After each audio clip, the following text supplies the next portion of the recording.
appreciate you being here today, and it's great to see you. Oh, thanks, Nick. Absolutely fantastic. Yeah, so Great. lovely to meet you too. Finally, face to face on Yeah, Zoom.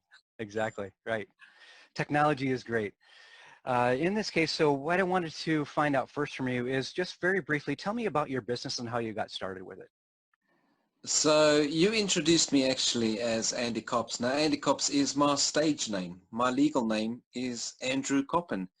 And I actually, it's a great question. Like, who are you? It's like sometimes people say to me, and I say, well, the problem is I left school and went into university, and I trained to be a chartered accountant, Okay. which I actually still am.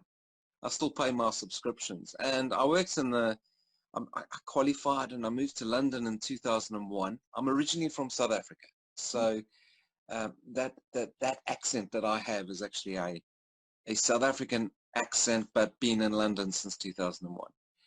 Okay. And I worked for quite a few technology and financial services companies. I have 2 failed investment banks on my CV, Lehman Brothers and Bear Stearns. And I worked at JP Morgan as well for 10 years. And I came to the end of my time at JP Morgan because I found that I became really fascinated with this concept of storytelling. And I didn't know what it really was, but I realized this was something quite incredible because it was so powerful. Mm-hmm. And I started working in schools. And I had an opportunity to leave JP Morgan, which I did in 2017. And then I started working in schools doing educational storytelling, which is not reading. And I know there's a strong community of storytellers in America as well. But many folk think that storytelling is reading, but it's not. It's Right. using the imagination, it's using the mind's eye. It's been able to just visualize the script in front of you, and you just Mm-hmm. describe what you see, and you invite people into your world. And I thought that this was incredible. And then I thought, okay, this is my business. I got a stage name. I didn't even think it was possible, but I got quite excited when I had to get public liability insurance, and I got it from, it was underwritten by a firm that specializes in performance arts. Mm. And they asked me what your legal name is and what your stage name is. And I went, wow, I can have a stage name. So I can have Andy Copps. It's allowed. That's amazing. You're an instant celebrity now. Yeah. Now that my kids see me on live stream and all this thing now, they see me on TV. It's like, Dad's on TV again. Yeah, but what's his funny name? Who's Andy Copps, you know? Well, exactly. And my son actually created the avatar. I have a little cartoon avatar that I use on I social saw that. media, on Facebook. That's And my brilliant. son was the one that created that for me. You So, actually inspired me, not to interrupt you, but you actually inspired me to create my own avatar. And I got to work on that because yours was so great. And you use it everywhere on Facebook. And so I developed my own, and I use that on my profile now. So thank you for that. that's awesome, Nick. I love that. I love hearing that. We are never, I mean, there's no such thing as age when it comes to creativity and imagination, Right. right? And I think this is half the problem is we sort of feel like when you go into the workplace, you've got to stop being people use the word child or kid. What does that mean? Yeah, And that's the beautiful. they say act your age. Well, what does that mean? Act your age. I'm in my 50s. I'm 52. I don't know what act my age means. I'm very immature and silly at times, but that's my sense of humor coming out in my personality. Yeah, Why shouldn't I do that? Right? yeah.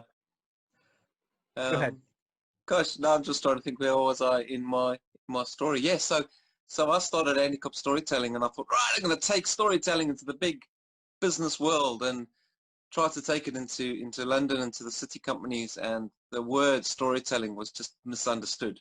It was, oh, that's for children, that's fairy tales.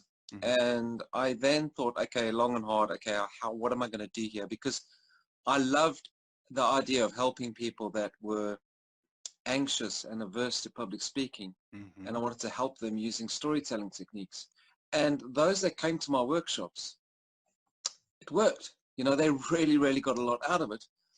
And over time, a friend of mine, she started working with me on this. And this friend, we actually met at when we worked together at J.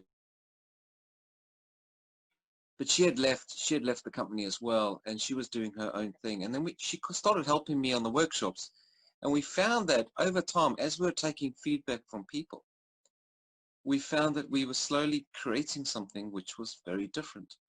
And she said, come, let's set up a company. And we did. We started My London Voice in 2018.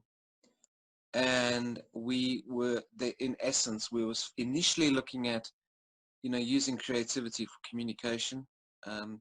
Over time, we have realized that sometimes people don't understand the word creativity, So we say bridging the gap now in communication, but it is really, in essence, I am all about interaction and participation.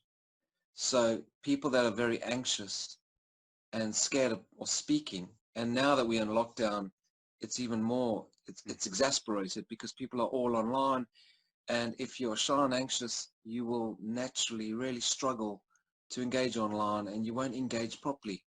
So we developed this talk, which was Speak Your Brand, which I say, to be a better speaker or to become a better speaker for you. And I stand by three things that created the acronym ACE. So I want you to be more authentic and confident and ultimately engaging. That's brilliant. And that's what we've created, and that's what we're rolling out.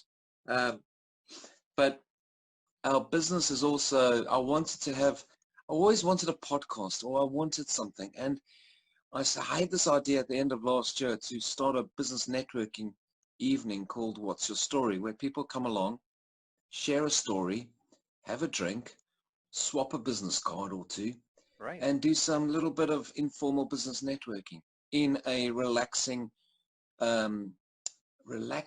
but creative space. And we started doing that. A friend of mine, he's a musical conductor, and he's got an orchestra, and he's got a musical cafe restaurant in the city of London. And we started using his venue, and it was great. I thought, right, your venue is going to become part of my business plan. And then along came COVID, and my friend Raf, he closed the doors of his cafe. The theaters that were also part of my business plan, they closed. So it was a very fast-track decision to go, right, we've got to do something with this business. But Nick, here's the beautiful thing, and I'm sure you've had people that you've interviewed and have said similar things, is that if you've carried on and you've looked at your business and thought, how do I actually rewire this business now? You actually find that people have gone, wow, I've actually created something here. This is incredible.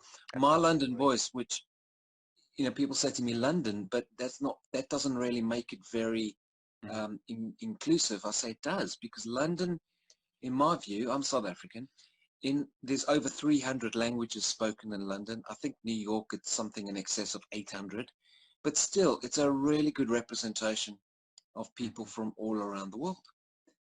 And our clients effectively are from all around the world. And now we can just tap into anywhere in the world now. Yes. What I find fascinating about this is that we always had this technology, for several years already. It's just not everybody latched onto it because they preferred the comfortable mode of going in person or being on a telephone where you're not, and believe me, it took me some time to get used to Zoom conferencing, because I don't necessarily like looking at myself in a Zoom video as I'm interviewing someone. But you know what? I'm getting the comfort level of that now. And in doing that, I'm able to just accelerate so much faster with getting these great interviews now. And now yours is, I've done a few already, and now I'm getting to where I'm getting really comfortable. I'm just getting really immensely valuable feedback from you, which is exactly what I was always after. It's a silver lining in this dark cloud of, COVID pandemic. You hear all these buzzwords that scare people and make us anxious. Blessing, it helps us connect on so many levels now.